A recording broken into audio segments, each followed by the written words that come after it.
C'est-à-dire, on veut calculer la probabilité qu'un avion tombe en panne. D'accord? Donc, ce sera assez facile. On dit, un avion va tomber en panne si au moins la moitié de ses moteurs ne fonctionnent plus. Ça veut dire que l'avion va fonctionner, va continuer de fonctionner, donc l'avion ne va pas tomber en panne si on n'a pas atteint la moitié de ses moteurs qui ne fonctionnent plus. Donc ça veut dire que quoi? 0 moteur peut ne plus fonctionner, un moteur peut ne plus fonctionner, 2 moteurs peuvent ne plus fonctionner, jusqu'à n divisé par 2 moins 1. Vous êtes d'accord avec moi? Parce que à n divisé par 2, dès que n divisé par 2 moteur ne fonctionne plus, l'avion tombe en panne. N divisé par 2, n divisé par 2 plus 1, n divisé par 2 plus 3, jusqu'à n. D'accord? Donc, tant qu'on n'a pas atteint n divisé par 2, l'avion va toujours fonctionner.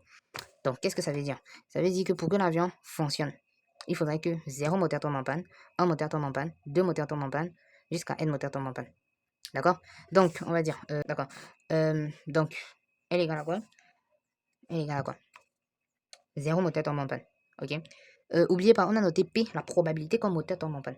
Si 0 moteur ne tombe en panne, si 0 moteur tombe en panne, ça veut dire que tous les moteurs fonctionnent, d'accord?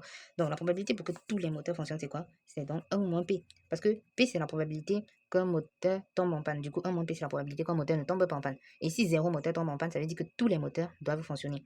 Donc ça fait 1 moins P à la puissance N. Le premier moteur fonctionne, le deuxième, le troisième, le quatrième, jusqu'à le nème moteur, d'accord? Donc, ça, c'est la probabilité que 0 moteur fonctionne, que 0 moteur tombe en panne du coup. Donc, plus, on voudrait que quoi? Un seul moteur tombe en panne. Donc, la probabilité que le seul moteur tombe en panne, du coup, c'est P. Et tous les autres moteurs ne doivent pas tomber en panne. Donc, ça fait 1 moins P puissance N-1. Et maintenant, vu qu'on ne sait pas lequel des moteurs va tomber en panne, parce que j'ai choisi un seul moteur qui doit tomber en panne, du coup, là, il faut penser aux anagrammes. Ça peut être le premier qui tombe en panne, le deuxième, le troisième. Bref, on sait qu'un seul doit tomber en panne. Donc, on va multiplier tout ça par N. D'accord? Donc, du coup, plus. Là, maintenant, il faudrait que 2 moteurs tombent en panne.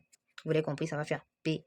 Du coup, le premier tombe en panne, le deuxième tombe en panne, et tout le reste ne tombe pas en panne. C'est-à-dire 1 moins P puissance N-2, multiplié par quoi? Ces deux gars, on va les arranger parmi N. Parce qu'il faudrait que 2 tombent en panne parmi les N. Tu vois? Et les deux n'ont pas une position fixe, donc il faudrait les arranger, en gros, parmi les N. Du coup, là, on multiplie donc par arrangement de 2 dans N. Et si vous avez été assez attentif, vous avez remarqué que N, en fait, bah, c'est quoi? C'est arrangement de 1 dans N, vu que là, initialement, il était seul. Ok.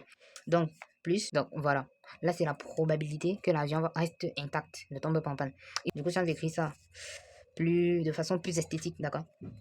Ça va nous faire puissance N moins K. La probabilité pour que l'avion ne fonctionne pas, je vais appeler ça, je sais pas, PC, d'accord? Juste à 1 moins cette somme. Alors ça, j'aime bien.